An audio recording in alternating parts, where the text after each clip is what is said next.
Muito bom dia, produtor. Pontualmente 8 horas pelo horário de Brasília. Você acompanha ao vivo aqui pela programação do Canal do Boi. Mais uma edição do Bom Dia Produtor nesta segunda-feira, dia 25 de setembro de 2023. E claro, a gente começa trazendo informações sobre o tempo para você. Temos imagens ao vivo para dividir tela comigo aqui, de Curitiba, capital paranaense, que contrariando aí a maioria de todo o país, tem um amanhecer aí nesta segunda-feira de céu nublado, mínima de 17 graus. A previsão é de chuva e trovoadas isoladas ao longo da tarde. E a máxima lá em Curitiba hoje pode chegar aos 33 graus. Bom, no programa de hoje nós vamos falar sobre o marco temporal. A Frente Parlamentar da Agropecuária reagiu à derrubada do marco pelo Supremo Tribunal Federal. Parte dos ministros que votaram contra a tese defendem o reconhecimento do direito à indenização prévia aos produtores que tenham ocupado de boa fé territórios de povos originários. E as cooperativas agropecuárias do Rio Grande do Sul e Paraná elaboraram um ofício ao ministro da Agricultura. As entidades pedem a garantia de preços mínimos no escoamento da safra do milho. E nós vamos falar nessa edição também sobre o aniversário da Associação Brasileira de Criadores de Cavalos da Raça Manga Larga, que comemora neste mês de setembro 89 anos de história da raça no país. E entre os destaques da nossa agenda de leilões, vamos trazer informações sobre um evento que o Canal do Boi transmite amanhã, dia 26 de setembro, a partir das 8 horas, horário de Brasília. É o 4º leilão virtual Marca Sol, Nelore Seipe e Companhia. A oferta é de touros Nelore com Seipe, o certificado especial de identificação e produção, avaliados pela Companhia de Melhoramento. A realização é da Central Leilões. Vem com a gente, Bom Dia Produtor está começando.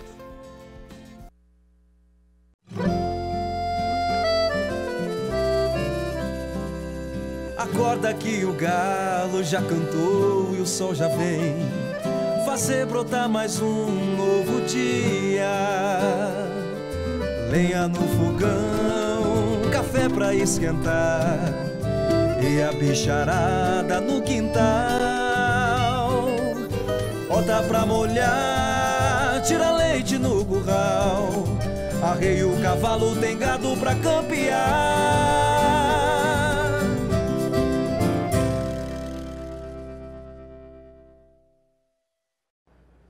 São 8 horas, 3 minutos e pode chegar para cá, porque antes da gente pegar o rumo das informações aqui, eu quero fazer aquele tradicional convite que eu faço todas as manhãs para você fazer parte aqui do Bom Dia Produtor. Tornar o programa mais interativo, muito mais legal de assistir em casa, muito mais gostoso de fazer aqui e de preferência atendendo aí às suas necessidades. Tem algum assunto que você gostaria de ver abordado aqui na nossa programação? Alguma dúvida que você tem, algum desafio que você tem aí na propriedade? Encaminha para cá que nós vamos atrás da solução para você. E como é que você pode participar? Vai pintar na tela já para você aí, 67992647810. É o seu canal direto de participação pelo WhatsApp, tá? Vale a pena ficar ligado aqui com a gente para que a gente possa manter você bem informado e, claro, dando aí oportunidade também de muitos bons negócios. Agora sim, a gente começa com as informações desta segunda-feira. O ministro da Casa Civil, Rui Costa, esteve aqui em Campo Grande, no Mato Grosso do Sul, para o lançamento do Programa de Aceleração do Crescimento, o PAC. A repórter Kylie Rodrigues acompanhou. Para Mato Grosso do Sul, o valor destinado no Programa de Aceleração do Crescimento, PAC, serão nas obras de construção do contorno de Três Lagoas, a adequação da BR-267 Alto Caracol-Porto Murtinho, que inclui a Rota Bioceânica, o aeroporto de Dourados e moradias do Minha Casa Minha Vida. Esse acesso mesmo à ponte da Bioceânica, nós devemos ter aí em novembro, não é isso, Maurício? Outubro, a sinalização da licitação e quem sabe em novembro talvez a assinatura do contrato. Então aquilo que não começou está em processo de licitação e outras obras eventualmente serão licitadas. Nós, a partir dessa apresentação da seleção dos municípios, nós vamos criar um modelo no portal do PAC que toda a imprensa possa acompanhar detalhadamente cada obra. Sobre os investimentos do programa, Rui Costa destacou que para não ter atraso nas obras, será feito um monitoramento dos trabalhos. Os recursos são prioritários do PAC. Eles são geridos por um comitê gestor, e a ministra Simone, inclusive, participa. E a ideia é que os recursos do PAC não sejam contingenciados para que a gente tenha celeridade na execução das obras e dialogando sempre com cada estado e cada município para que encontre o modelo técnico, o modelo de licitação que mais favoreça o andamento dessas obras, além do que nós estamos negociando com o Congresso. E a ideia nossa é, em algumas leis, atualizar essa lei para que a gente dê celeridade ao andamento das obras. Sobre o PAC, a ministra do Planejamento salientou que o programa vai mudar a realidade de todo o país, oportunizando o crescimento do PIB brasileiro. O PAC vai permitir que nós tenhamos um crescimento do PIB do país a partir do ano que vem, bem maior do que teríamos se não houvesse investimento público. O Brasil não cresce de forma sustentável há 4 décadas. Um Brasil da dimensão não só continental, mas com as riquezas que ele tem, crescer em média 1% ao ano nos últimos 40 anos, alguma coisa está de muito errado.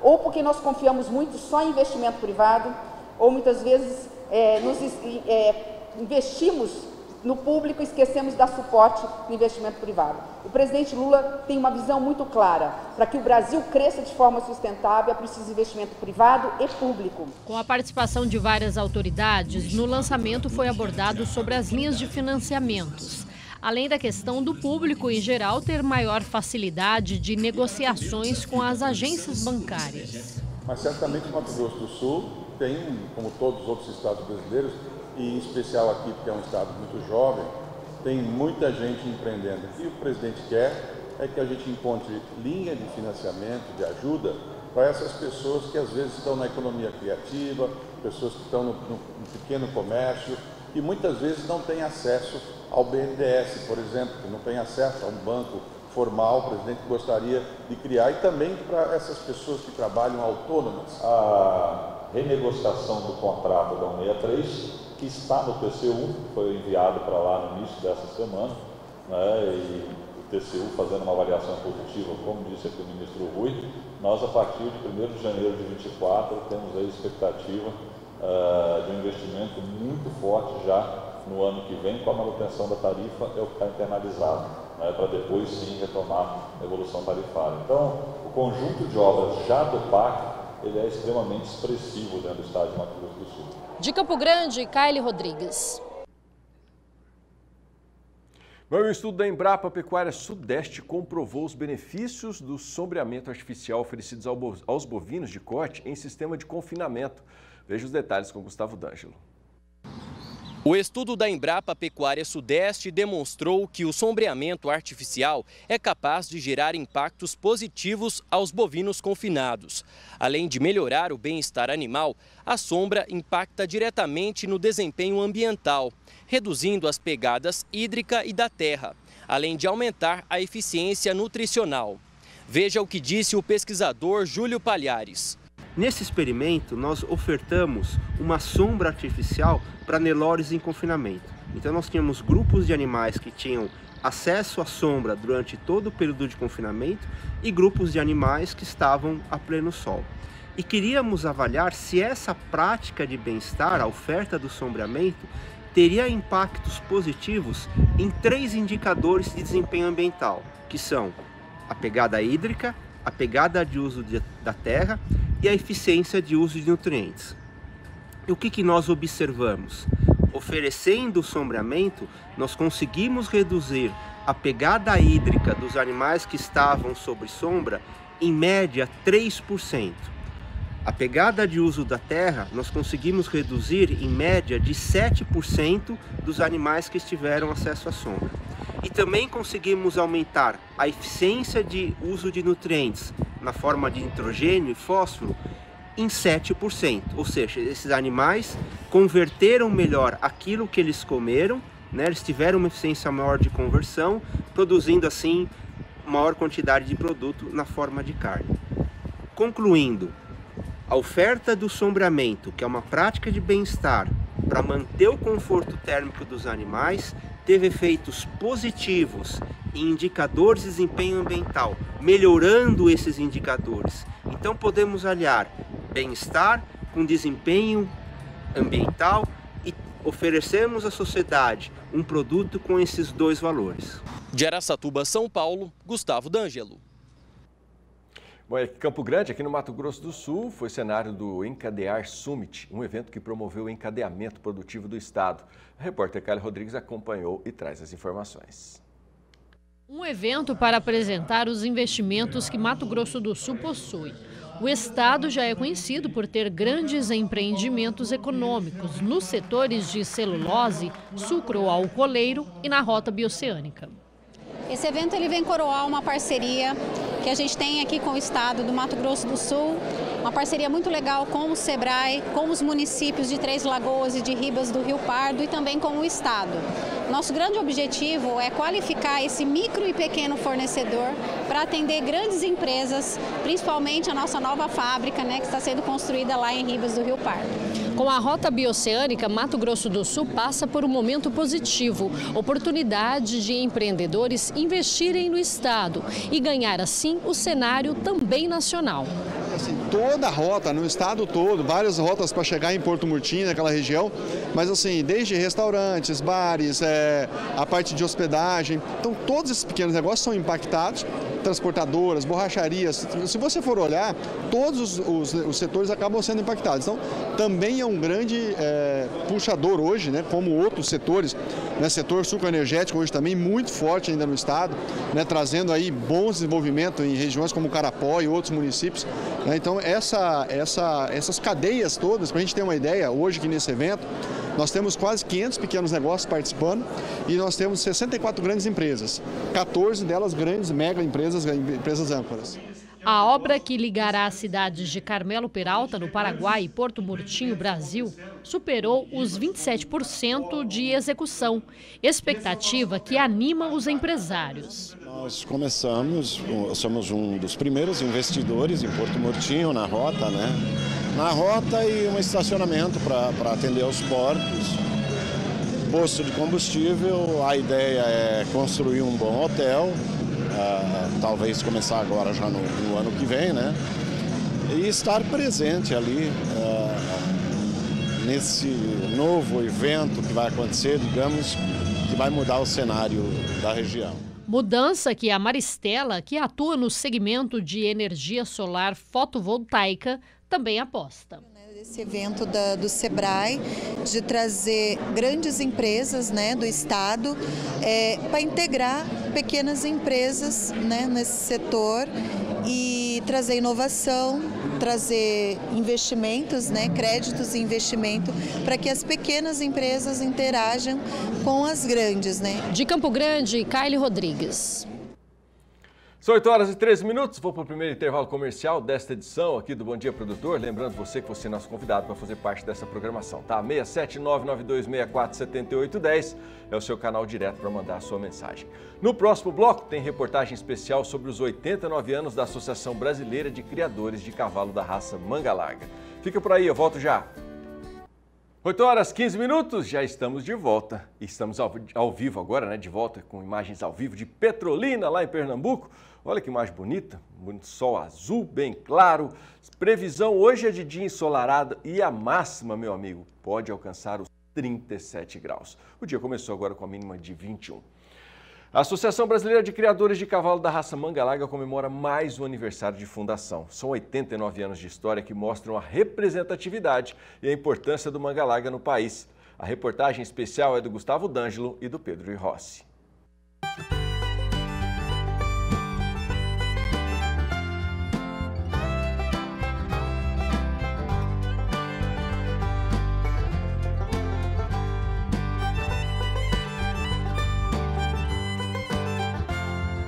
O manga larga existe há mais de 200 anos no Brasil. No início, era utilizado mais em desfiles e cavalgadas no interior do país, mas foi se aprimorando ao longo do tempo e, após um processo de resgate da raça, se transformou em um animal com porte, beleza, mas com boa índole, dócil e com boa marcha. Outro ponto de destaque na raça é a agilidade e suavidade. Por isso, o manga larga tornou-se um excelente cavalo de lida com o gado e o trabalho no campo, além de possuir uma interessante morfologia com leveza aos movimentos. O objetivo e a seleção é a gente selecionar para formar um cavalo de sela. não só para funcionalidade, como também para a gente usar o cavalo no dia a dia, na lida da fazenda, e para a gente também andar nos finais de semana.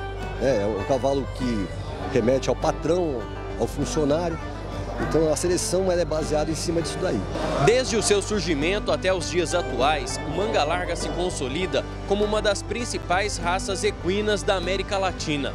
E hoje possui um dos maiores plantéis de cavalos do Brasil, com mais de 200 mil animais registrados na associação que representa a raça. A raça manga larga ela tem tido um grande avanço nos últimos anos.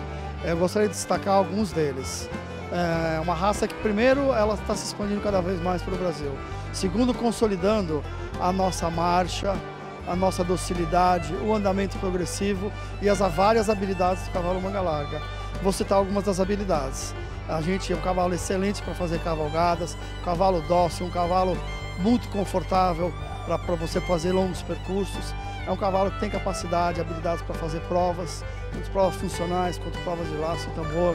É um cavalo realmente que vale a pena experimentar. E é um cavalo que tem uma grande diferenciação, a beleza dele. A beleza do cavalo realmente ela é muito diferente. E desde então a gente experimenta uma evolução constante, sempre buscando, na verdade, o desenvolvimento da principal característica do cavalo manga larga que o distingue dentre todas as outras raças de cavalo no mundo, não só no Brasil, que é justamente a marcha.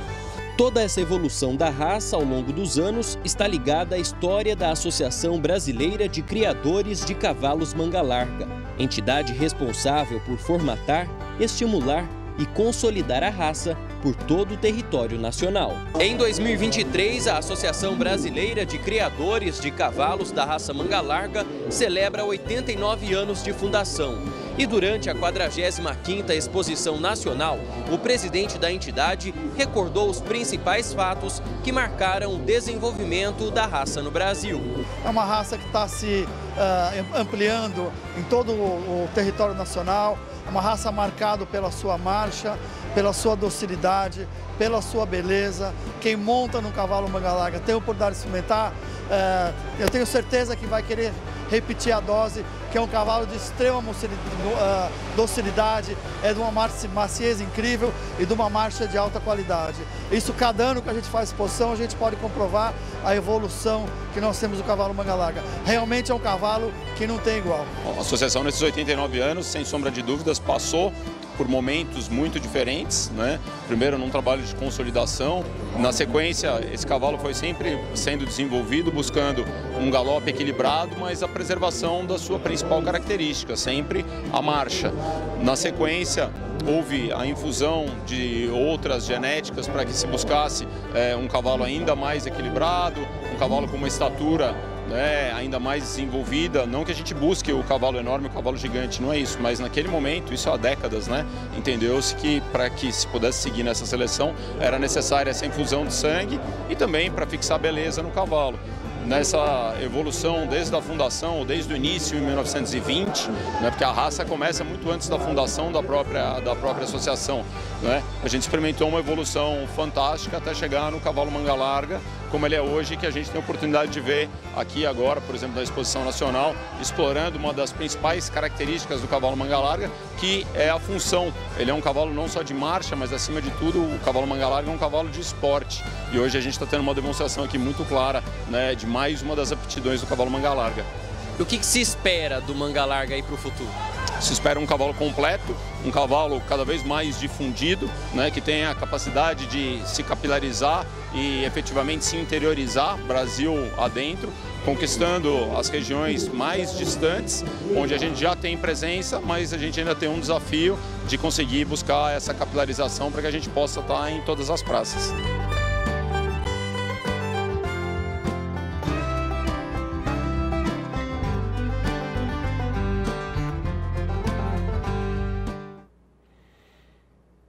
Tá aí, parabéns a todos os criadores de manga larga.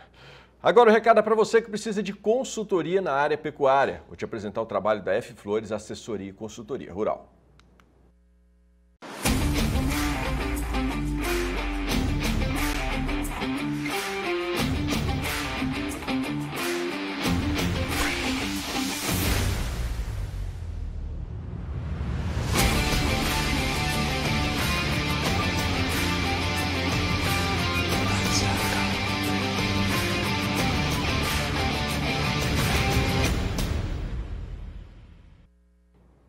Cooperativas agropecuárias do Rio Grande do Sul e Paraná elaboraram um ofício conjunto destinado ao ministro da Agricultura.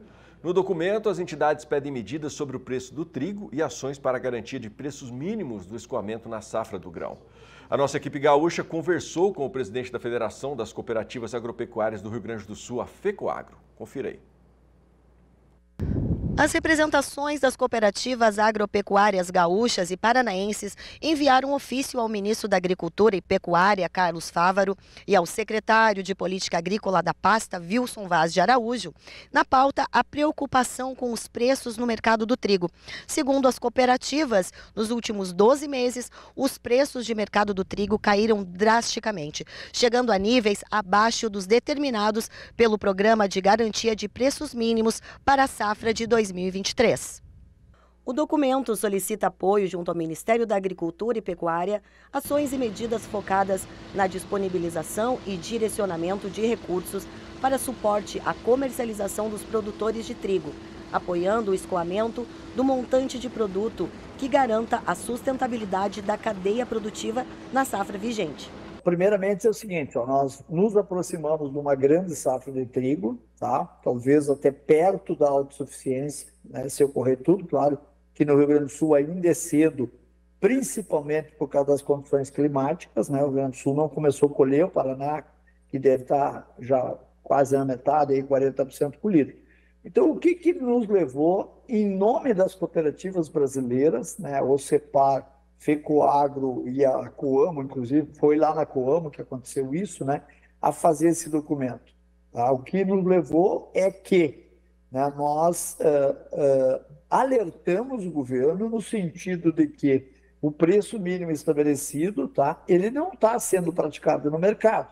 Então, isso é uma atividade anormal que vai dar problema de liquidez nesta safra e, provavelmente, nos remeta a um desestímulo muito grande numa cultura tão importante para o Brasil, né, que o Brasil virou de grande importador a quase autossuficiente e muitas vezes até no Rio Grande do Sul que exportador. Então essa é a nossa alerta, esse foi o nosso objetivo junto ao ministro da Agricultura, o ministro Fávaro.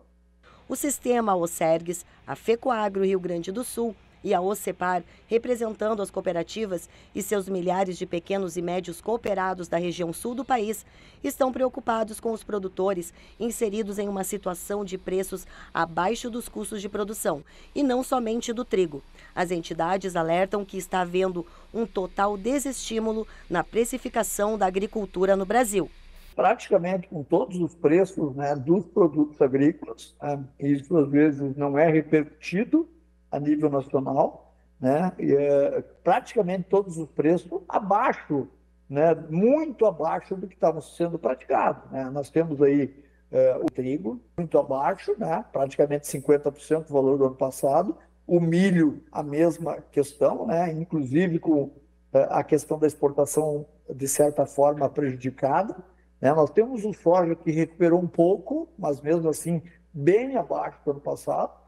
Talvez o arroz seja exceção, né? O arroz subiu um pouco agora, mas também sinaliza para ser um preço temporário, né? Não tem essa firmeza de ficar aí nesses patamares. Temos as carnes praticamente todas com preço muito baixo, temos o leite, né, com preço baixo. Então não é questão de choro, é questão de que a agricultura no momento se encontra num momento bastante delicado no sentido de precificação.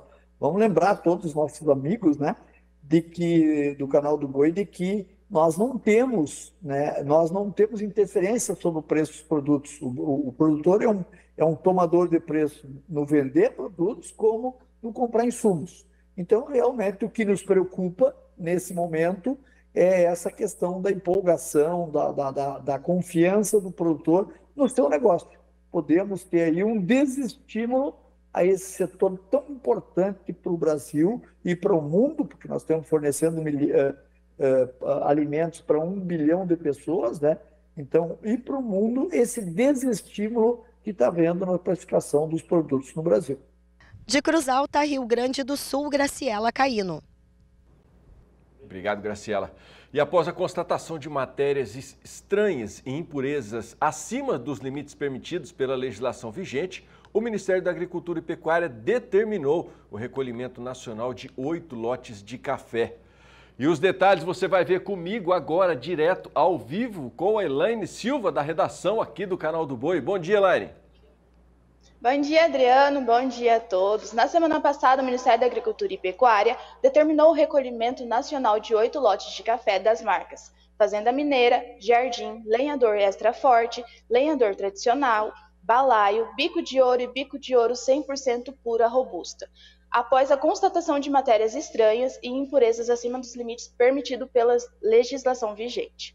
A ação está respaldada pelo artigo 29A do Decreto 6.268 de 2017, que prevê a aplicação do recolhimento em casos de risco à saúde pública, adulteração, fraude ou falsificação de produtos. Nos lotes que foram recolhidos, foram detectados que os grãos de café foram substituídos por matérias-primas contendo excesso de cascas e paus de café, a fim de aumentar o volume e enganar o consumidor.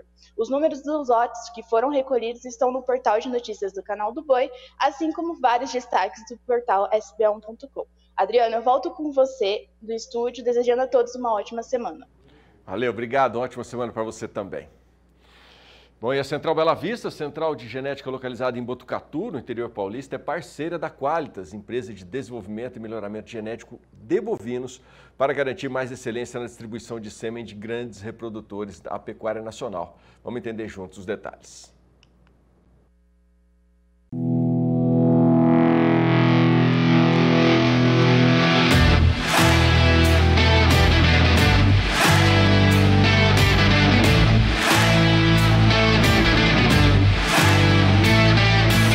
Dentro do Qualitas, para nós é muito importante a seleção desses animais, pelo ganho genético, pelas características de difícil mensuração em volume. Esse projeto, que teve início em 2010, só tem agregado ao projeto, em termos de desempenho dos animais das fazendas, tá? Na seleção dos indivíduos para teste de progênie, na distribuição de sêmen desses animais dentro do projeto.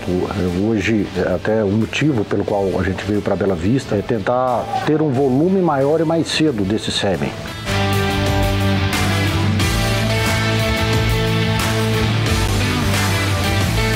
É de suma importância esse trabalho que o Qualitas vem fazendo, eu acredito, porque sempre procurando a produtividade, fazer animais mais precoces, que ganham mais peso, que emprenham mais rápido, que tem uma constância de prenhez das fêmeas anualmente, que você consiga fazer uma estação de monta mais curta e consegue fazer os bezerros nascer mais cedo. Então sempre voltado à produtividade, não esquecendo da qualidade racial também,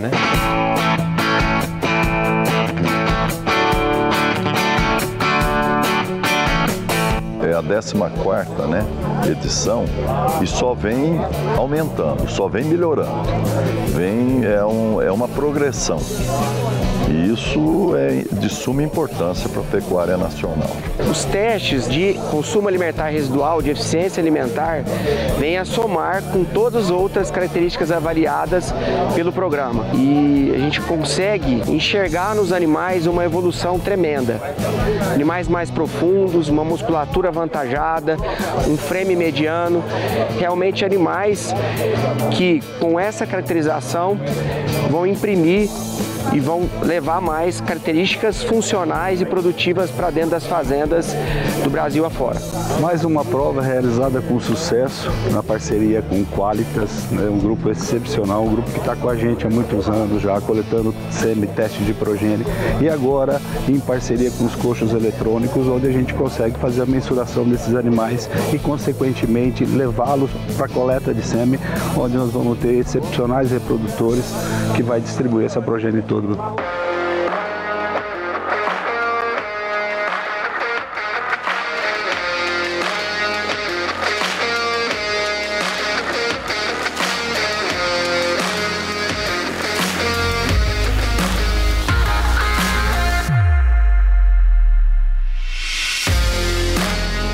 É um momento muito importante, a fase final de identificação dos melhores reprodutores que continuarão o progresso genético nas fazendas.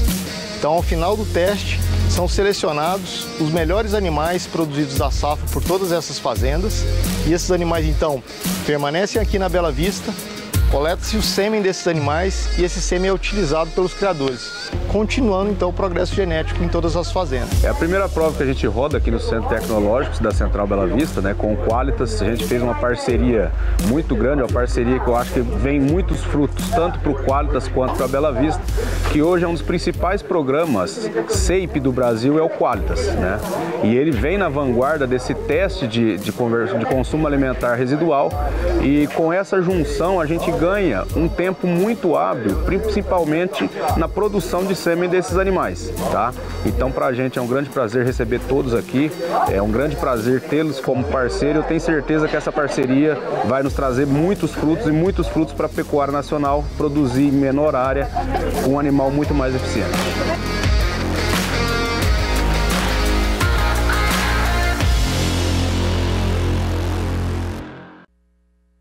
É isso aí, são 8 horas e 33 minutos, hora de mais uma paradinha por aqui, hora de lembrar você que está aberto seu canal de comunicação e hora de mandar um abraço também. Deixa eu abrir aqui porque já fechou, vou mandar um abraço pro pessoal que já está ligado na gente aqui, ó. O seu Timóteo está acompanhando a gente lá em Torres, no Rio Grande do Sul, o seu Elisiário também ligado lá na capital mineira, lá em Belo Horizonte, o seu Reinaldo lá na Bahia, o seu Oscar Lima lá em Sapezal, o Gabriel lá do Pará, muita gente ligada aqui na programação e já mandando o seu bom dia. Você aí de casa também é nosso convidado. Tá na tela aí o 67992647810.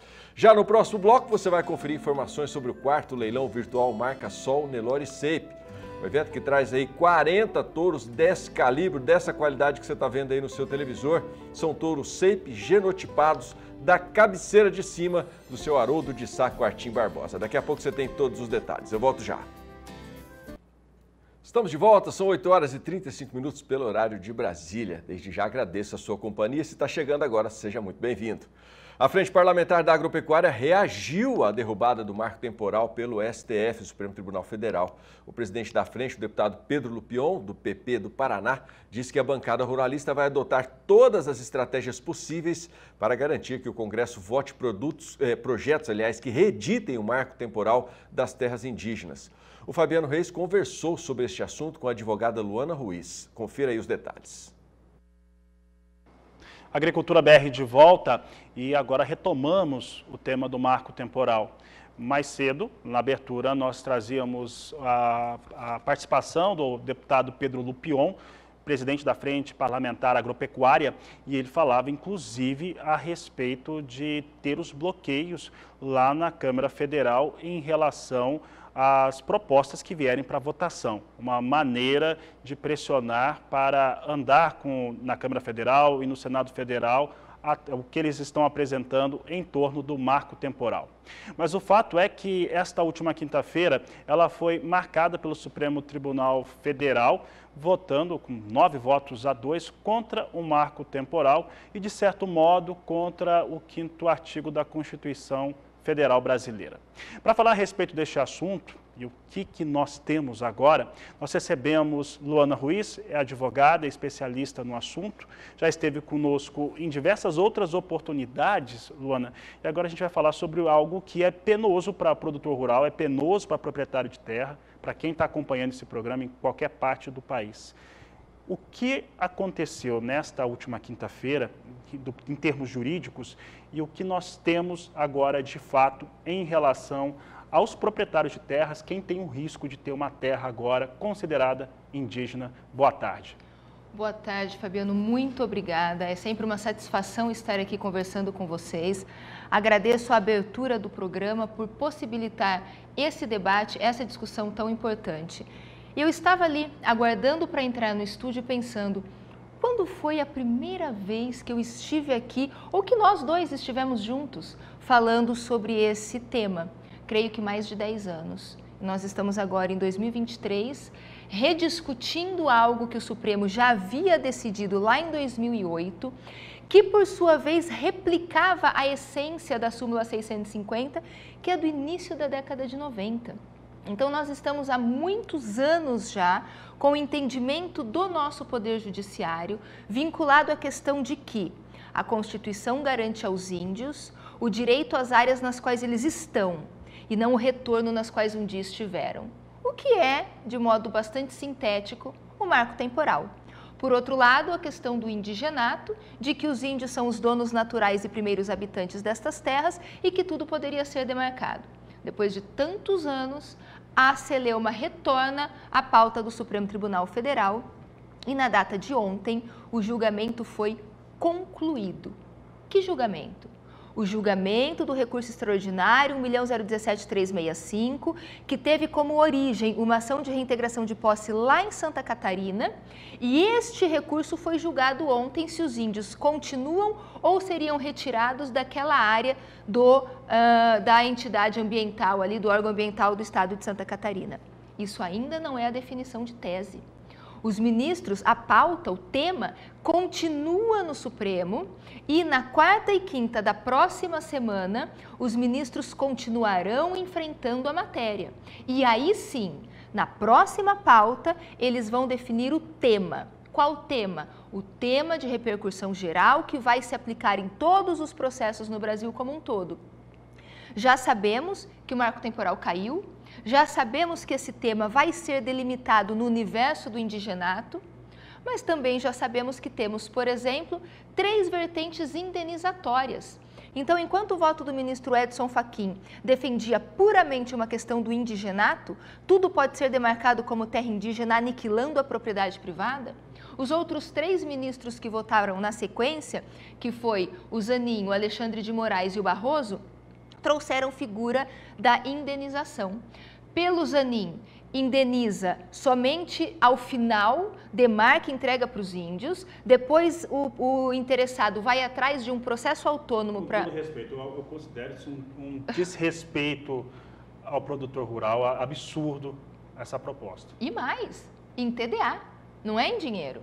Então, nós vamos ter que primeiro entregar nossas propriedades, depois brigar na justiça para receber alguma coisa, e esse alguma coisa seria em títulos da dívida. E mais, só nas áreas declaradas daqui para frente. Não caberia indenização nas áreas declaradas daqui para trás. Ou seja, centenas de nós, produtores rurais, com a problemática, estaríamos fora do guarda-chuva do Zanin. Na ideia do Barroso, essa indenização não é só as declaradas daqui para frente, seriam todas as áreas declaradas de 88 para cá, indenização em dinheiro, mas também a posteriori. Demarca, entrega as nossas propriedades e depois nós buscaremos um processo autônomo. E por fim, a tese do ministro Alexandre de Moraes, indenização em dinheiro, indenização daqui para frente e daqui para trás e indenização prévia. Primeiro indeniza o produtor rural de forma prévia e adequada, e depois conclui o processo demarcatório. Por incrível que pareça, o ministro Alexandre de Moraes, dentro de um contexto difícil de prevalência do indigenato, foi o que trouxe a melhor tese. São teses. O que vai ficar definido? Nós teremos agora as modulações dessas teses. Depois dessa pauta, vieram as pautas de antes de ontem e ontem, que votaram os demais ministros. O ministro Fux, Carmen Lúcia, Rosa Weber, Dias Toffoli e Gilmar Mendes, que foram os que votaram antes de ontem e ontem, eles não apresentaram tese. O que é a tese? É aquela coisa, número 1, pode ou não pode ter estrada, pode ou não pode entrar a força do poder de polícia na área, precisa ou não precisa pedir autorização para os indígenas, o usufruto é exclusivo ou não, pode ou não pode ter parceria ou arrendamento, como é que fica a questão da lavra? É preciso ou não é preciso estar em 88? Haverá ou não haverá indenização? Isso seria a definição de tese. Para quem acompanhou, os ministros vão enumerando essas teses. E nos votos de antes de ontem e ontem não houve essa enumeração, nem do Gilmar Mendes, que é um ministro que trouxe um contraponto bastante interessante no voto. Isso significa o quê? Perdemos. É verdade. Acabou o marco temporal. É verdade, mas não significa que o indigenato vai vir como um trator de esteira nos destruindo, porque nós ainda temos possibilidades de modulação de formas indenizatórias e nós ainda temos uma expectativa de contornos ao indigenato. O que é o indigenato? Uma coisa que me chamou a atenção é que houve ali uma diferenciação de definição entre indigenato e posse imemorial. Eu hoje não consigo trazer esta resposta.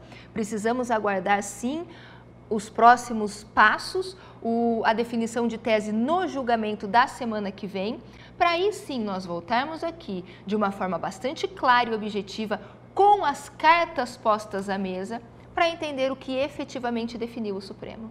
Luana, duas questões, uma delas não é minha, são de produtores rurais que falavam comigo nesta última quinta-feira, praticamente durante o dia todo, né? Havia muita preocupação, a reclamação, e aí, bom, a gente sabe como que isso ocorre. E uma das posições é o seguinte: a decisão, faltava, né, pouca coisa para ser definido que o marco temporal estaria em queda. E eles colocaram o seguinte: isso já foi decidido em algum momento pelo próprio Supremo Tribunal Federal, que o marco temporal ele existe. E agora eles estão dizendo, e isso repercutiu em vários processos e vinha repercutindo. Existem processos que estão em andamento e agora eles tomam uma decisão que traz uma repercussão, ou que deve trazer uma repercussão completamente contrária a partir de então.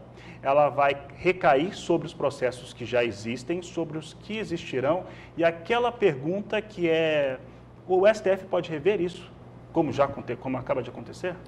O STF já viu isso na década de 60. A matéria foi enfrentada pelo STF nas décadas de 70 e 80.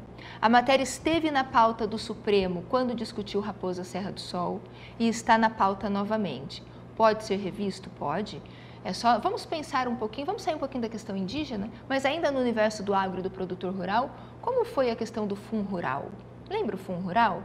O Supremo decidiu o Fundo Rural. Em 2010, nós estávamos dentro daquele prazo para centenas de produtores rurais, pautados em uma decisão da Suprema Corte, entrando com as suas ações diante do reconhecimento de inconstitucionalidade do Fundo Rural. E depois a pauta sofreu uma reviravolta e foi reconhecida a constitucionalidade da exação ali daquela tributação. Então, não raras vezes, existem alterações, sim, no entendimento do Supremo Tribunal Federal, assim como é possível haver alterações na nossa Constituição Federal, assim como é possível uma lei ser promulgada, se transformar em lei e ter depois a sua constitucionalidade questionada junto ao Poder Judiciário. Então, recentemente, eu não vou conseguir lembrar agora o caso específico, mas nós tivemos um caso de coisa julgada, já com trânsito em julgado, sendo rediscutido pelo Supremo Tribunal Federal. Então, pautas podem ser rediscutidas? Podem. Esse é o grande problema. O que nós buscamos? As duas partes, índios e produtores rurais. Nós só queremos segurança jurídica, nós queremos paz, nós queremos estabilidade. É necessário que a gente tenha convicção de que aquele documento que o poder público expediu, aquela matrícula, aquele título que garante que aquele imóvel é meu, eu tenho que ter certeza de que aquilo é meu. Eu não posso viver uma vida nessas instabilidades por questões de alteração de teses, como, por exemplo, nós tínhamos a teoria integracionista, depois nós passamos a ter a teoria preservacionista, e essas alterações sociais, econômicas, políticas, ideológicas, alterarem todo um paradigma que vai ferir a vida dos cidadãos, como tem acontecido. Este é o grande problema. Marco temporal abarca as comunidades indígenas com certeza absoluta, porque aquelas áreas essenciais para as comunidades indígenas e nas quais não existe posse tradicional em 1988, elas podem se transformar em reservas indígenas, que já está na lei, que a lei já prevê a indenização, mas não, nós precisamos buscar o indigenato. E agora eu quero saber como vai definir o Supremo Tribunal Federal o conceito efetivo de indigenato. E eu chamo aqui para uma reflexão. Quando o Supremo decidiu Raposa Serra do Sol, ela decidiu marco temporal. E eu costumo dizer que nos deu com uma mão e retirou com a outra, porque nos deu o marco temporal com uma mão e flexibilizou o marco temporal com a outra com a figura do esbulho renitente. Só pode ser demarcada as terras onde os índios estão em 88, mas se os índios foram expulsos, pode ser demarcada a qualquer tempo. Se o Brasil todo era povoado por comunidades indígenas, significa de que todo centímetro quadrado brasileiro, de alguma forma, houve a retirada dos indígenas. E boa parte dessas comunidades também nômades, ou seja, elas passavam pelos locais. As áreas de perambulação, de parentela, a realidade nômade que faz com que essas áreas sejam demarcadas nessas extensões tão grandes, pelo menos no contexto do direito civil, Nós temos agora, recentemente, foi publicado este ano, agora, cerca de 2 meses atrás, uma identificação no Xingu. São quase 400 mil hectares. E quando nós analisamos o resumo do relatório circunstanciado, está lá contingente indígena, 60 pessoas, para quase 400 mil hectares. Então, essas discrepâncias ferem a segurança jurídica, ferem a confiança legítima, ferem a propriedade privada e esse tripé fere, por sua vez, o Estado Democrático de Direito. O que o Supremo vai fazer na próxima sessão ao definir esta tese?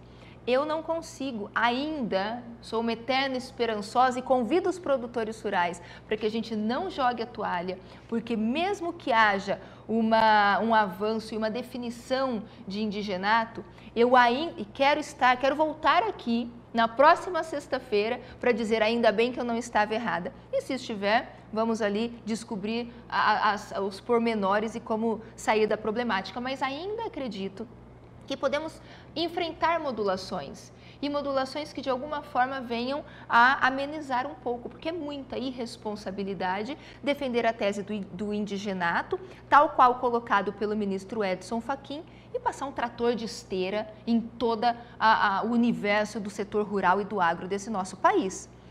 Chama atenção para alguns detalhes que merecem preocupação.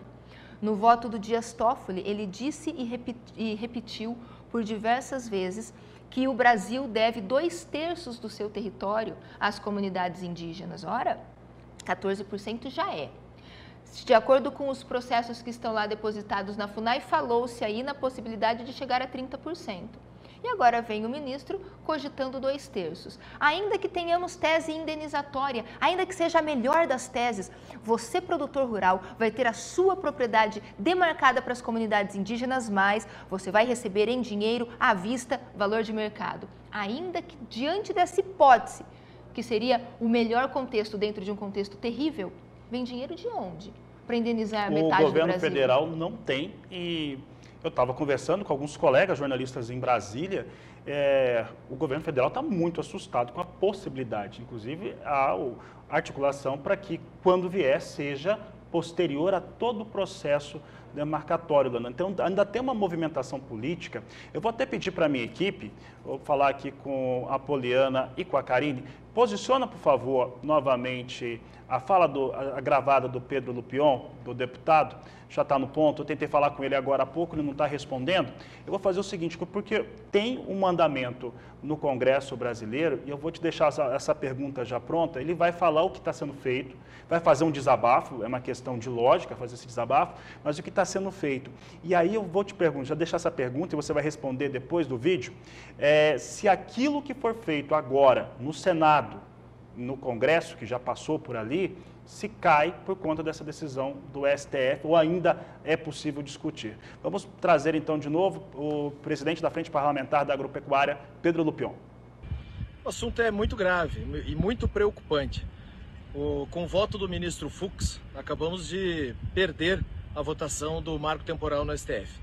Formou-se maioria contra a tese do marco temporal da Constituição de 88, e agora nos resta brigar pela modulação de algum dos votos para que pelo menos o produtor tenha direito a ser indenizado. Essa é questão do judiciário. Não cabe a nós, deputados ou senadores da Frente Parlamentar, resolver esse assunto dentro do judiciário. Mas nós temos sim a obrigação, e nós vamos fazer, e é isso que eu estou gravando esse vídeo, para dar essa garantia. A Frente Parlamentar da Agropecuária vai aprovar o marco temporal no Senado na próxima semana e nós vamos correr com a PEC na Câmara, a PEC no Senado, para nós darmos segurança jurídica para os produtores rurais. O que o STF está fazendo é criar uma barbárie no campo, insegurança jurídica total, sem previsão de indenização, sem garantia para os produtores, perderem as suas áreas sem qualquer satisfação, ainda mais com a autodeclaração. Estamos falando em praticamente 22% do território brasileiro e nós não vamos permitir. A Frente Parlamentar Agropecuária está unida, coesa, trabalhando por esse assunto, custe o que custar. Obstruções na Câmara, obstruções no Senado e trabalho contundente para resolvermos esse assunto. De novo, nós não costumamos rodar 2 vezes no mesmo programa, mas era rápida. A pergunta que eu te deixei, como é que fica isso? O Poder Judiciário avança legislando nas lacunas. Se o Poder Judiciário está avançando nas lacunas, é porque o Congresso Nacional deixou de fazê-lo. Esse projeto de lei é de 2007, nós estamos em 2023. Este ano, o projeto de lei passou pela Câmara, foi aprovada a medida de urgência, a mesma coisa na questão do Senado, grande expectativa agora em relação à CCJ, vai para o plenário, todos correndo contra o tempo. Mas nós só estamos correndo contra o tempo, apagando incêndio, porque esse projeto de lei ficou lá desde 2007. Então, o que nós precisávamos era ter um avanço do Congresso Nacional. Se tivermos a lei, falta o espaço para o Senado, para o Supremo avançar, prevalece a realidade normativa. Ainda tem muito assunto para ser discutido em relação a isso. Bom, vamos falar de oportunidade de bons negócios, porque o Canal do Boi transmite amanhã, dia 26 de setembro, a partir das 8 horas da noite, horário de Brasília, o 4º leilão virtual Marcasol, Nelore, Seipe e Companhia. Oferta de touros Nelore com Seipe, o certificado especial de identificação e produção, todos avaliados pela Companhia de Melhoramento. A realização desse evento é da Central Leilões e quem traz os detalhes é o Gustavo D'Angelo.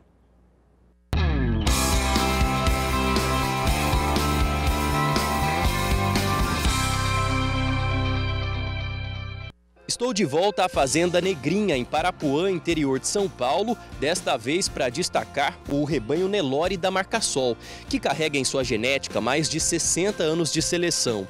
Esse trabalho, que hoje é conduzido pela família Quartim Barbosa, tem se aprimorado cada vez mais após a entrada do criatório há 15 anos no Seipe e depois na Companhia de Melhoramento.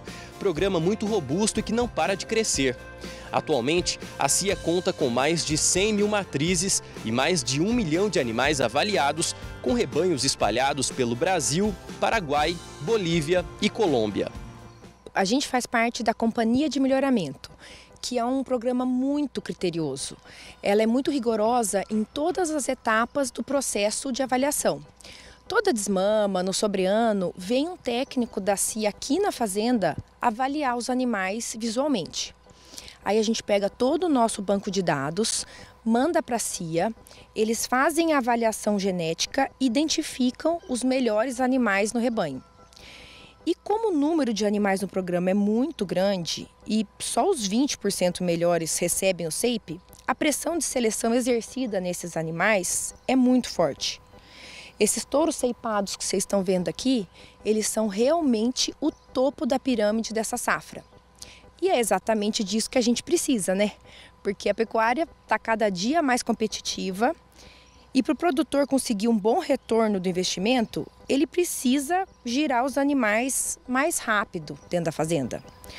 Só que para encurtar os ciclos, além de algumas estratégias de manejo e nutrição, é fundamental que os animais tenham essa genética de precocidade e de terminação. Pra você ter uma ideia, 80% da nossa reposição nessa última safra foi feita com novilhas precoces e estamos caminhando por 100%. São as irmãs desses touros. Elas emprenharam com 14 meses e agora com 24 já estão com bezerra ao pé. Entre os principais benefícios de fazer as precocinhas, Carolina destaca a vantagem de produzir mais bezerros ao longo da vida reprodutiva da fêmea, impactando positivamente no retorno da atividade. Primeiro você vai eliminar uma categoria animal na fazenda. Aquela novilha de 24 meses, você vai inseminar ela com 14, ela vai estar produzindo um bezerro no ventre, enquanto ela está na fase de recria, e aos 24 meses ela vai ser uma primípara. E ao produzir um bezerro a mais, você está aumentando a taxa de desfrute do seu rebanho, aumentando assim o lucro da sua fazenda. E outro ponto muito importante que a gente acha é que você acelera o progresso genético muito, porque você está diminuindo consideravelmente o intervalo entre as gerações. Recentemente, o criatório consagrou um líder de sumário, que tem se destacado em importantes características de interesse econômico. O CIA Alabama Marcasol é o maior destaque da Marcasol no momento. Ele é filho do professor numa vaca lítio. Ele foi teste de progênie e agora, com a sua primeira desmama avaliada, ele é o atual líder para desmama, tanto no sumário da CIA quanto no sumário da Aliança.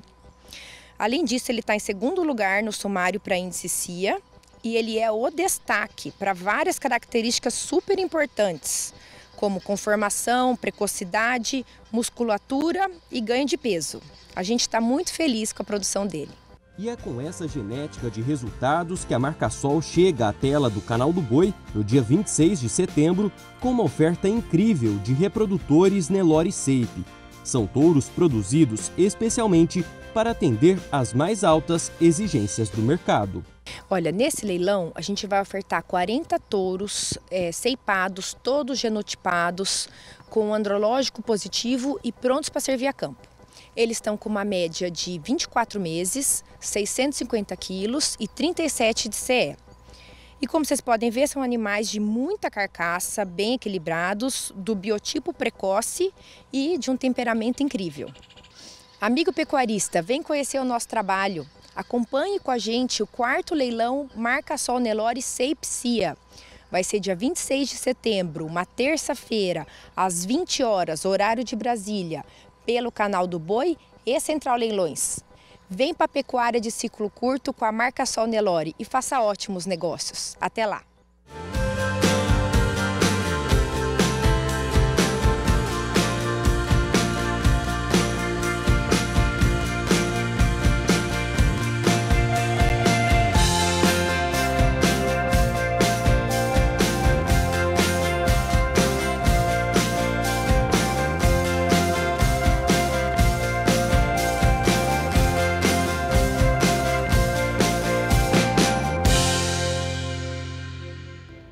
Tá aí, tá feito o convite. Eu lembro a você de casa aí que se pintou alguma dúvida ou se você quiser rever as informações sobre esse evento e também ouvir os vídeos aí dos lotes que estarão disponíveis, entre lá no portal sba1.com e vai direto lá para a agenda que você tem todas as informações. Tá aí ó, na tela, o sba1.com, e antes estava o 67992647810, que continua valendo para você participar com a gente. 9 horas pontualmente, vou para um rápido intervalo comercial, logo depois na volta, Júlia Marques chega aí com a equipe do Agroclima, dizendo como é que vai ser essa semana aí de tempo aí na sua região, tá? A previsão aí para a sua região. Volto já. Estamos de volta, são 9 horas e 4 minutos e já temos comigo aqui ó, mais uma janela aberta pelo país, e essa janela é de Caçu, lá em Goiás. Previsão hoje, meu amigo, é de calorão de 42 graus para a região. Atenção aí para a baixa umidade relativa do ar, tá? O dia começou com névoa seca e poucas nuvens e deve seguir assim ao longo de todo o dia.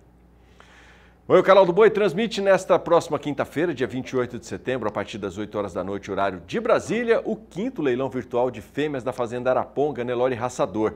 Serão 120 matrizes Nelore paridas ou prenhas com altas avaliações, inclusive de carcaça, já que os dois criatórios são integrantes da Confraria de Carcaça Nelore.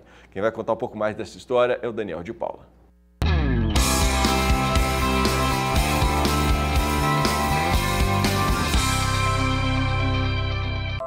O inquestionável valor da fêmea Nelore. Quem seleciona dificilmente negocia matrizes de alta eficiência produtiva e reprodutiva, a não ser que queira brindar o mercado com as formas que vão ao mercado produzir aquilo que a pecuária precisa.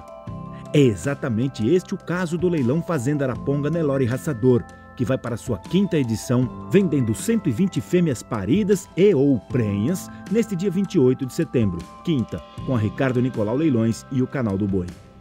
Mais uma vez, a parceria de Shiro Nishimura com os criadores Antônio Quirino e Márcio Bozzi trazem ao mercado as fábricas de genética que vão dar sequência a um melhoramento rigorosamente praticado nas duas propriedades parceiras, tendo como norte programas como PMGZ, Gene Plus e avaliações de carcaça que incluem ambos dentro dos critérios da Confraria da Carcaça Nelore. Todo mundo sabe do poder do touro para transmitir características economicamente importantes, principalmente, por exemplo, a carcaça. Mas de onde vem essa carcaça que o touro vai transmitir? De uma boa mãe selecionada. É isso o que a confraria prega, é isso que a Araponga tem e é isso que nós vamos ter nessas matrizes que estão catalogadas para o leilão, né, seu Chiro? O Daniel, todo criador que se preze, ele preserva muito mais a vaca do que o touro, porque o touro, normalmente, ele fica adulto e vai embora. O que fica em casa ao longo prazo é a fêmea. Uma vaca boa, a gente vai ter 6, 7 produções bem boas na vida dela.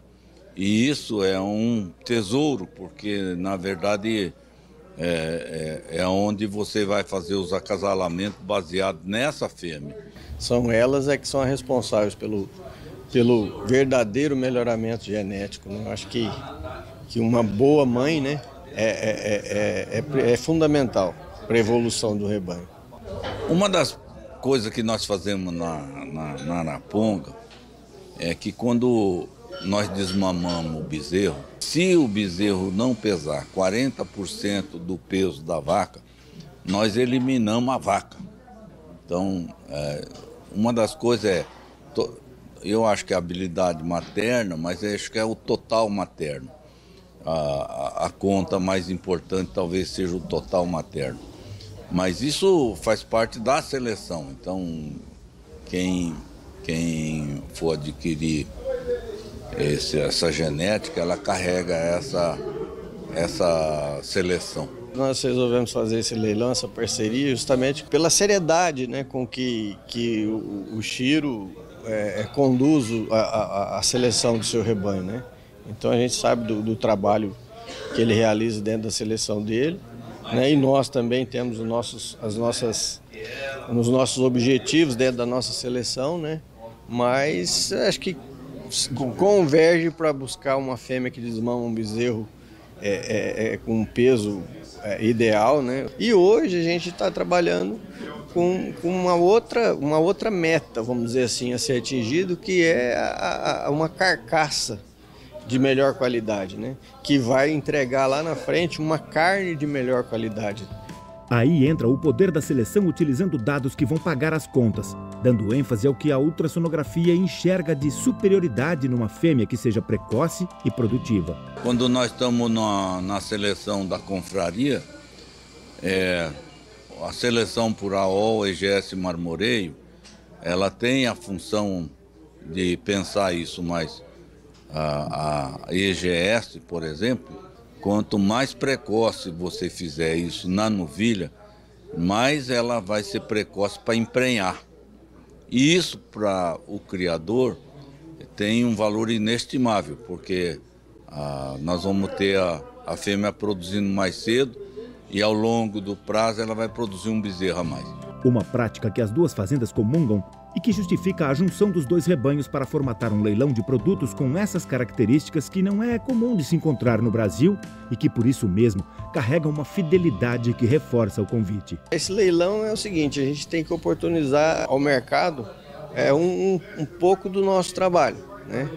Então a gente fica muito satisfeito quando vende. Hoje nós estamos já na 5ª edição e a gente já tem o retorno das vendas dos leilões anteriores, da satisfação do cliente, do produto que está nascendo na fazenda dele, fruto daquelas matrizes, ou até filhos já das matrizes que foram adquiridos no leilão. Então isso é que nos motiva no nosso trabalho de seleção, né? É o que te motiva a acompanhar e investir em 120 matrizes paridas e ou prenhas do 5º leilão de fêmeas Fazenda Araponga Nelore Raçador do dia 28 de setembro, quinta-feira, 8 da noite, horário de Brasília, 7 horas Mato Grosso, com Ricardo Nicolau Leilões e transmissão do Canal do Boi.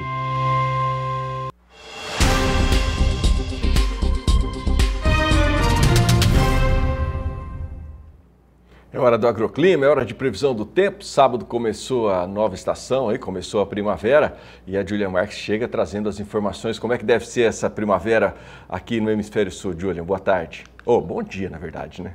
Oi, Adriano. Um ótimo começo de semana para você e para todos que nos acompanham. Olha, a primavera já chegou e chegou muito seca e muito quente também em grande parte das áreas produtoras, algo que deve ser comum durante toda a estação devido à influência do fenômeno El Niño. Nesta segunda-feira não chove em todas essas áreas claras que vemos aqui no mapa, com a influência da massa de ar seco que é capaz ali de inibir a formação de instabilidades. A condição é de céu claro, ensolarado e muito seco, devido aos baixos índices de umidade relativa do ar.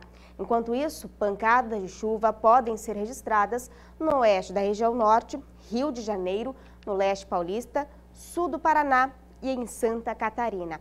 Mas é mesmo no Rio Grande do Sul que a situação continua complicada, com um lento avanço de uma frente fria ainda gerando temporais em todo o estado.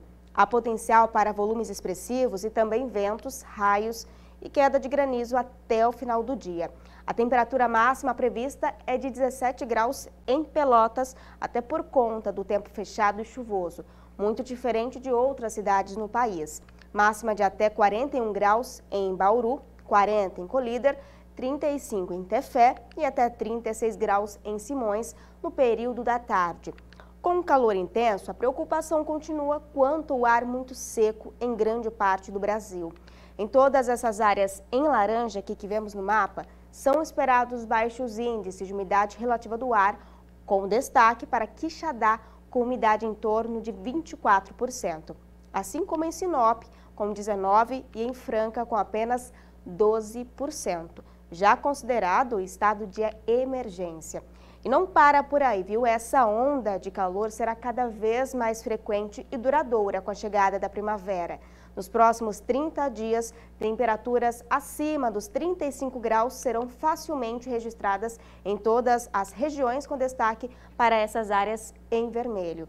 Para os próximos dias, marcando aí o final de setembro, existe sim potencial para algumas pancadas de chuva avançarem do sul para o sudeste e pegando até o centro-oeste, empurradas, claro, por uma frente fria.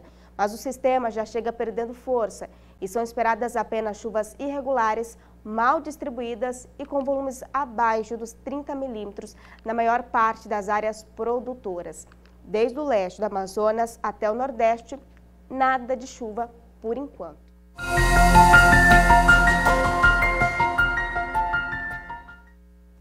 E hoje a previsão do tempo vai para o Jair Campos. Vamos ver o que ele mandou para a gente, olha só.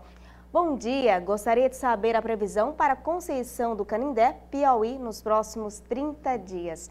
Pois bem, a notícia ainda não anima, viu? Isso porque sua cidade não deve registrar uma gota de chuva sequer nos próximos 30 dias. Ou seja, um terço já da primavera será marcado pelo clima seco e muito quente na região. Já essa outra previsão aqui vai para a Zenilda Correia. Vamos ver qual é o pedido dela. Como faz para saber a previsão do tempo para Dom Feliciano, Rio Grande do Sul? Zenilda, é muito simples, viu? Te falo agora a sua previsão. Aliás, os próximos 30 dias serão marcados por episódios de chuva e até risco de eventos extremos com volumes acima dos 40 milímetros em um único dia. De modo geral, até o dia 21 de outubro, são esperados cerca de 84 milímetros de chuva para a cidade. Gosta da previsão do tempo? Então mande sua dúvida para a nossa equipe com nome e foto para o nosso WhatsApp no 67 99264 7810. Estou te esperando. Até amanhã.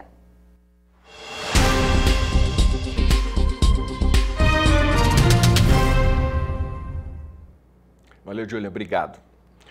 A Embrapa Agro Silvopastoril vai realizar um evento na próxima sexta-feira e sábado, dias 29 e 30 de setembro, para mostrar o potencial gigantesco para ampliação do mercado de drones na agropecuária. O Valdir Pacheco tem os detalhes. Olá! A inteligência artificial está cada vez mais presente na vida do homem do campo, principalmente agora na era dos drones. A Embrapa Agro Silvopastoril vai realizar um evento voltado para esta tecnologia.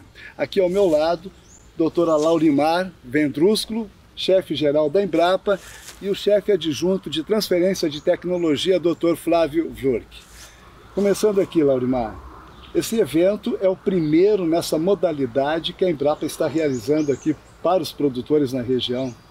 Correto, é o primeiro evento dessa natureza onde vai ser uma dinâmica de drones, do uso de drones na agropecuária mato-grossense, onde nós queremos trazer ao produtor rural, ao pecuarista, aqueles em geral, o conhecimento mais amplo das possibilidades que se pode ter no uso desse equipamento no seu sistema produtivo. Principalmente nos sistemas integrados de produção hoje, que está revolucionando a nossa agropecuária, né? Correto. Sistemas integrados onde a complexidade das operações são maiores também. Então, por isso necessita uma ferramenta como essa, onde eu posso visualizar a minha produção de grãos, onde eu posso fazer um manejo do meu componente florestal, também vendo a altura, vendo o diâmetro e também monitorar os meus animais, né, de uma forma bem integrada, facilitando, trazendo informações, trazendo possibilidade de decisões no meu sistema agro-silvopastoril. Na transferência de tecnologia, Flávio, nos sistemas integrados, facilita muito a vida do homem do campo hoje, porque é uma tecnologia que está embarcada ali de tiro rápido que dá para fazer uma grande área, né? Exatamente, e de baixo custo, quando você compara com tecnologias semelhantes, né? Então o drone ele veio para ficar e nós precisamos cada vez mais ter mais informações, ter mais resultados de pesquisa e otimizar esses usos nos sistemas de produção. Então é extremamente importante esse evento, é a primeira edição. A gente quer transformar esse evento num seriado, então tudo der certo, nós 2024 nós vamos ter a segunda edição e assim por diante, trazendo o que é de mais novo, o que tem de relevância nessa temática. E mais importante, trazer junto o setor produtivo e o setor privado, aquelas empresas que trabalham com drones, né, nas suas diferentes áreas, não só para a pulverização, mas em todas as suas outras atividades e utilidades, a gente quer trazer aqui para os nossos eventos. Inclusive para a agricultura de precisão com câmeras especiais multiespectrais, né, que facilita muito a leitura para diagnosticar a lavoura, qual é a situação que ela se encontra. Exatamente. A doutora Laulimar, na abertura do evento, vai ter uma primeira apresentação falando das potencialidades dos usos do drone na chamada agricultura 4.0. O que nós podemos pensar, né, daqui a 2 anos, daqui a 5 anos, daqui a 10 anos, para onde nós vamos caminhar. Né? E depois nós vamos ter várias outras apresentações já com trabalhos, com resultados já práticos, o que está sendo feito já atualmente. Fala da estrutura do evento, vai ter ciclo de palestras, vai ter prática a campo, como é que vai ser essa estrutura, Flávio? Perfeito, esse evento vai ocorrer nos dias 29 e 30, né, desse mês de setembro, ou seja, sexta e sábado. No primeiro dia, dia 29, vai ser indoor, onde nós vamos ter 3 sessões de discussão, né? Serão 5 palestras e mais algumas apresentações institucionais e sessões de perguntas, né?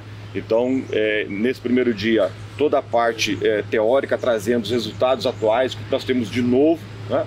E no segundo dia, no sábado, será a campo, né? Onde nós vamos ter as demonstrações práticas das empresas parceiras que estarão junto conosco. Doutora Laulimar, tudo isso aqui na vitrine da Embrapa Agrosilvopastoril em Sinop, no norte de Mato Grosso.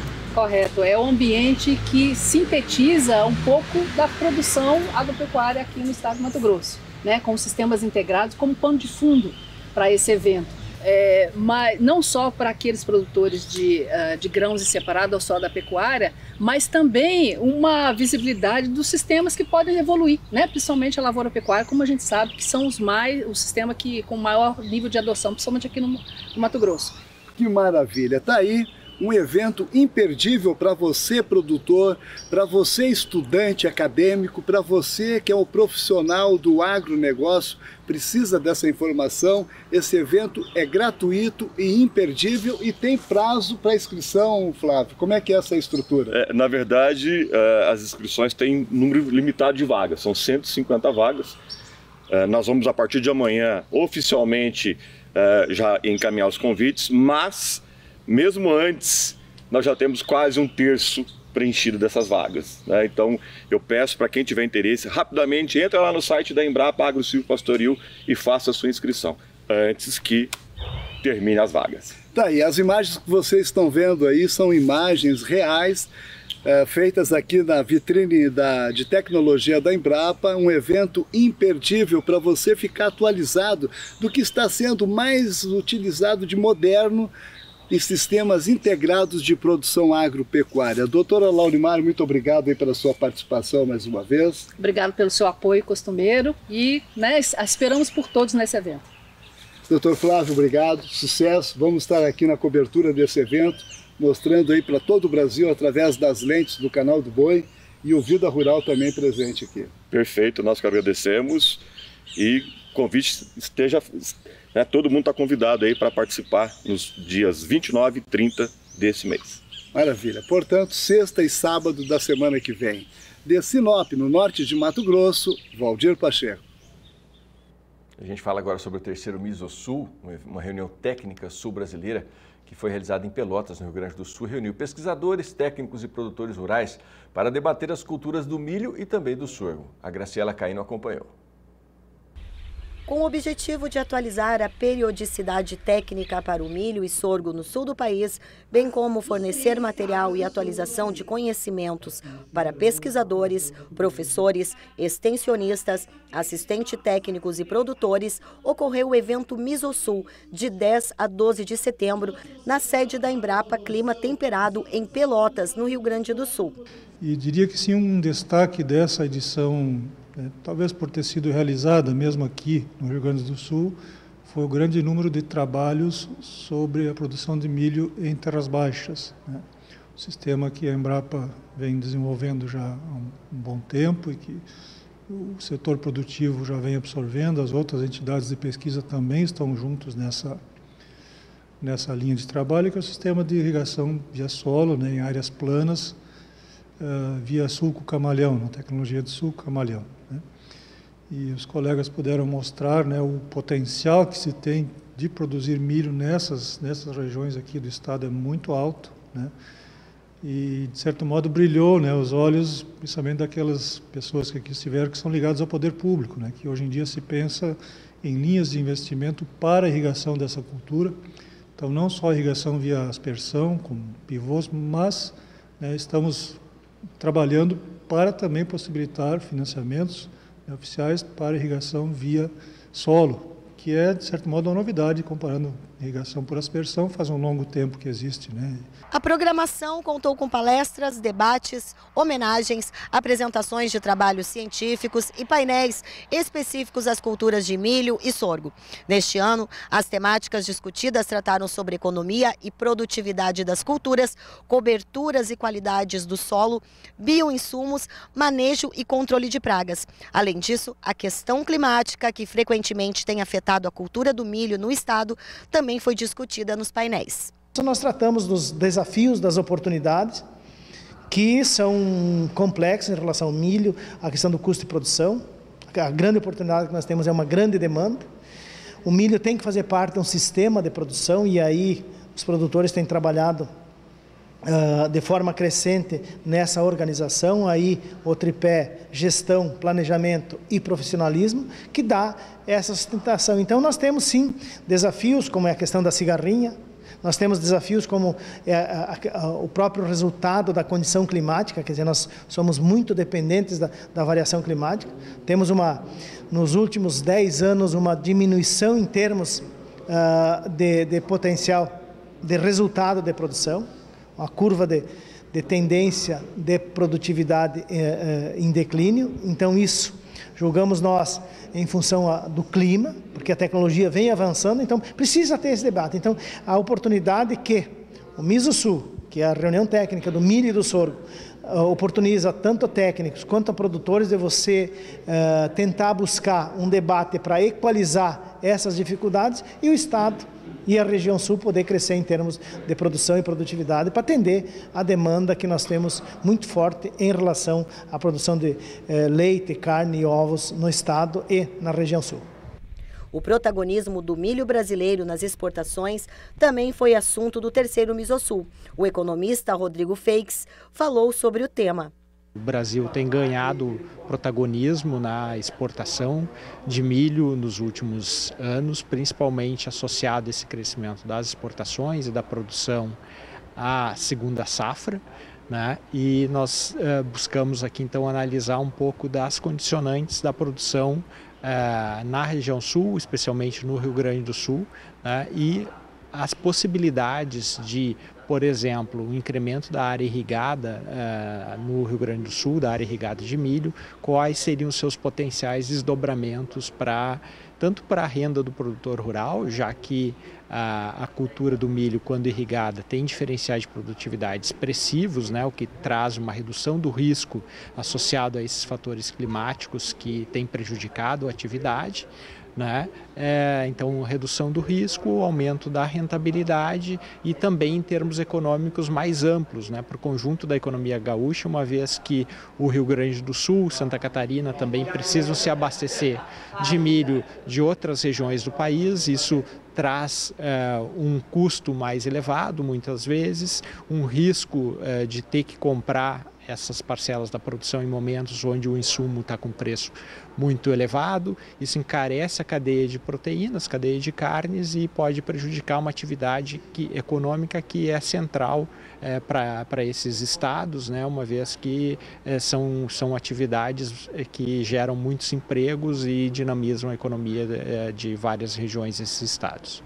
De Pelotas, Rio Grande do Sul, Graciela Caíno. Bom, e essa edição do Bom Dia Produtor está chegando ao seu final. Agradeço demais a sua companhia. Lembro que logo mais esse programa vai estar disponível para você lá no YouTube e tem mais informações também lá no portal sba1.com. Tenha uma semana abençoada. Até amanhã. Tchau, tchau.